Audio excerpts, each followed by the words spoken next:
Imagine this. The year is 2035. You're checking your bank account on your holographic wristwatch.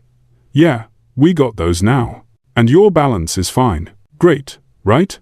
Except the gallon of gas you just bought cost you $25. A dozen eggs? You're looking at $18.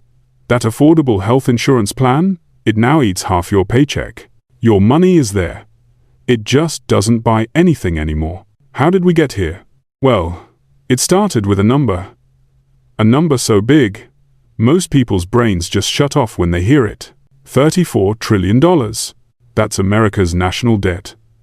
And right now, the United States government is paying over $1 trillion per year, just in interest. Not paying down the debt, just servicing it. This isn't accidental. This isn't bad luck. This is the result of decades of decisions by politicians on both sides of the aisle. And you are going to pay for it. Quick note before we dive in. If you've been feeling like something is deeply wrong with the financial system, you're not crazy. This isn't conspiracy theory. This is just math. And math doesn't care about your politics. I'm not a licensed financial advisor or investment professional. What I'm sharing today is educational analysis based on official government data from the Congressional Budget Office and the Social Security Administration. Your situation is unique. Always do your own research and consult a qualified professional before making financial decisions. Now, let's start with the anatomy of this monster. Before we go any further, let's clear something up, because politicians love to muddy these waters. Debt and deficit are not the same thing. Think of it like this. Imagine you own a restaurant. Your restaurant has $100,000 in loans. That's your debt, the total amount you owe. But every month, you're also losing $5,000 more than you're making. That monthly loss? That's your deficit. The debt is the total. The deficit is what you're adding to that total every year. America's debt is $34 trillion. America's annual deficit? About $1.7 trillion. Every single year, we're adding another $1.7 trillion to that pile. Let me try to help your brain process $34 trillion. Because that number is so big, it becomes meaningless. If you spent $1 every second, 24 hours a day, 7 days a week, no breaks, no sleep, it would take you over 1 million years to spend $34 trillion. 1 million years. That's not a number humans evolved to understand. Our ancestors worried about tigers and berries, not numbers with 13 zeros. So how did the most powerful economy in human history dig itself into this hole? Let's walk through it. 1980. National debt was under $1 trillion. 2008. Financial crisis hits. Bailouts, stimulus, emergency spending. Debt doubles. 2020. Pandemic. More stimulus. More emergency spending. Debt explodes. 2024. We crossed $34 trillion. And we're still accelerating. Here's the thing nobody wants to admit. Both parties did this. Republicans cut taxes without cutting spending. Democrats increased spending without increasing taxes. Different methods, same result. The debt doesn't care about your political affiliation. But here's what should really scare you. It's not just the size, it's the speed. In 2023, the national debt increased by $1 trillion every 100 days. Let me say that again. $1 trillion every 100 days. That's not linear growth. That's not even exponential growth. That's a runaway train with no brakes. And it's about to hit a wall called interest payments. Remember when I said the government pays over $1 trillion per year in interest? Let's put that in perspective. $1 trillion in interest is more than the entire defense budget, more than Medicare, more than we spend on education, transportation, and veterans' benefits combined. And here's the kicker. That money buys us nothing. No roads, no schools, no soldiers, just the privilege of having borrowed money in the past. It's like making minimum payments on a credit card. You're paying, but you're not getting anywhere. If you're finding this valuable, consider subscribing. We break down complex economic topics like this every week, and trust me, you're going to want to see where this is going. Now, Imagine a lifeboat. It has limited space. Every seat taken by one thing means one less seat for something else. That's what's happening to the federal budget. Every dollar that goes to interest payments is a dollar that can't go to Social Security, to Medicare, to infrastructure, to anything that actually helps you. Economists call this crowding out. I call it stealing from your future. But wait, it gets worse. See, the government doesn't borrow money once and pay it back slowly. It constantly refinances. Old debt matures, new debt gets issued. In the next 12 months, according to Treasury data, $7.6 trillion in government debt will mature. That means the government has to either pay it back, they can't, or refinance it at current interest rates.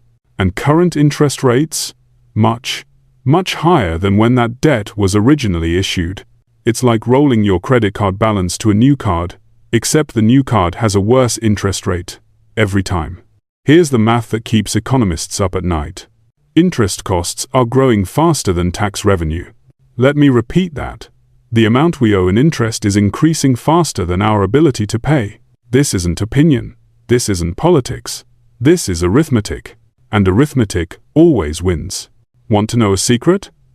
Politicians have almost no control over most of the budget. About 70% of federal spending is what they call mandatory. Social Security, Medicare, Medicaid, interest on debt. These programs run on autopilot. Congress doesn't vote on them every year. They just happen. That leaves only 30% for everything else. Defense, education, infrastructure, science. All of it fighting over 30 cents of every dollar. And that 30% is shrinking every year. Let's talk about Social Security. Because this is where it gets personal. In 1960, there were 5 workers paying into Social Security for every 1 retiree collecting benefits. The math was easy. 5 people funding 1 person's retirement? No problem. In 2024, that ratio is 2.8 to 1. Less than 3 workers for every retiree. By 2035, we're looking at less than 2 to 1. The math doesn't work. It can't work. Let me tell you about Sarah. Sarah is 58 years old. She's a high school teacher in Ohio. She's been teaching for 35 years, and for every single one of those years, she's paid into Social Security. Done everything right. Played by all the rules.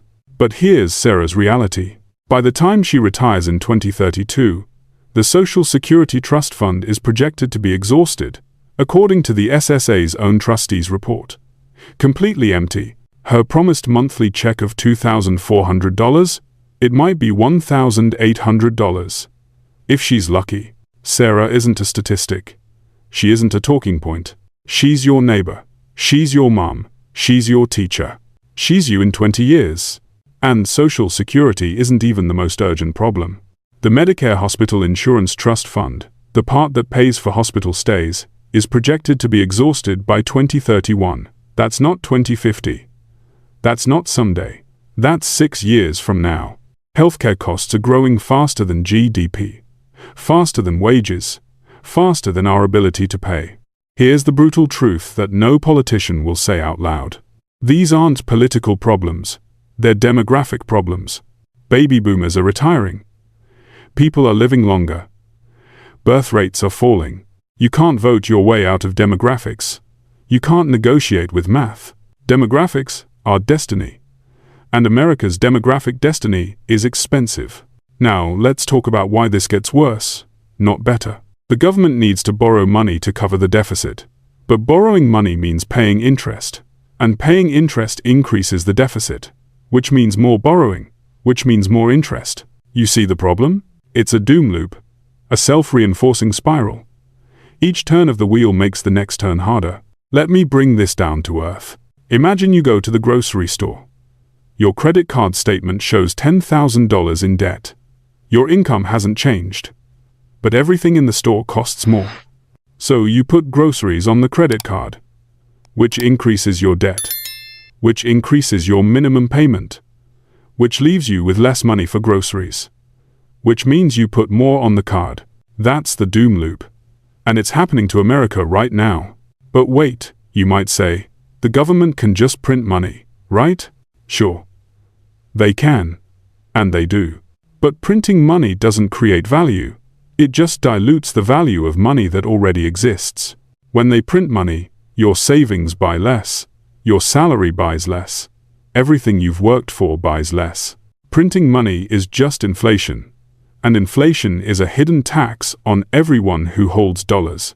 Either way, through debt or through printing, you pay. Now, some people think America is special, that the rules don't apply to us. History disagrees. The Roman Empire, the most powerful civilization of its time. They debased their currency to pay for wars and welfare. The silver content in Roman coins went from 95% to less than 0.5%. Result? Economic collapse, then political collapse, then the fall of an empire. Germany, 1923. Hyperinflation so severe that people burned money for heat because it was cheaper than buying firewood. A wheelbarrow of cash couldn't buy a loaf of bread. Middle-class savings wiped out overnight. What followed? Economic desperation. Then, political extremism. Then, well, you know what came next. You want a modern example? Venezuela? In 2013, Venezuela was the richest country in South America. By 2023, according to IMF data, the currency had lost 99.99% of its value. The middle class was destroyed. Millions fled the country. This didn't happen in ancient history. This happened in the last decade. To real people, with smartphones and cars and dreams just like yours. Every empire, every time, the pattern is the same. Debt, debasement, decline. America is not exempt from history. America is not exempt from math. The only question is, how long do we have? So what can the government actually do? When you strip away the political theater, there are only three options. Option 1, default.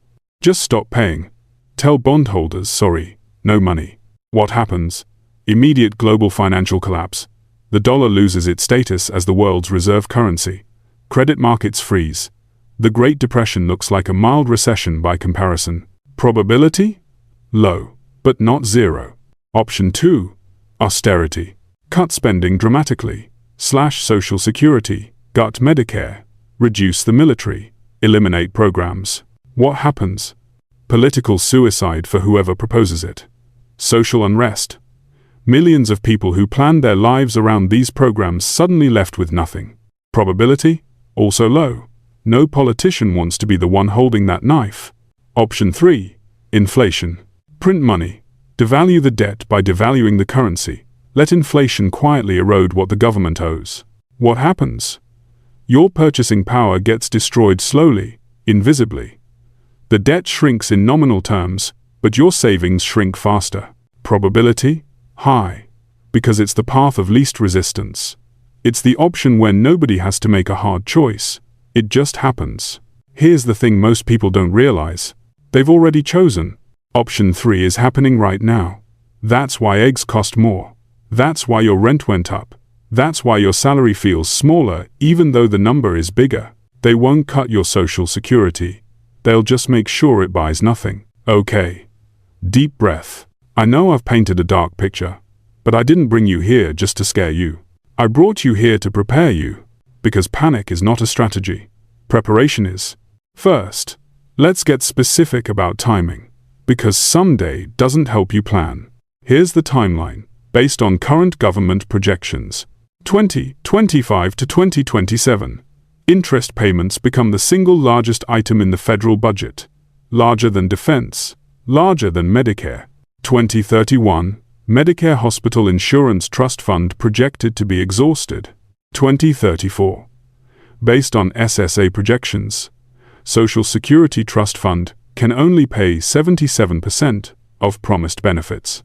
That gives you 2028 to 2030 as your window. The window where you can still prepare with relative calm. After that, you're competing with everyone else who finally woke up. So what do you actually do? The core principle is simple. Get out of paper promises. Dollars are paper promises.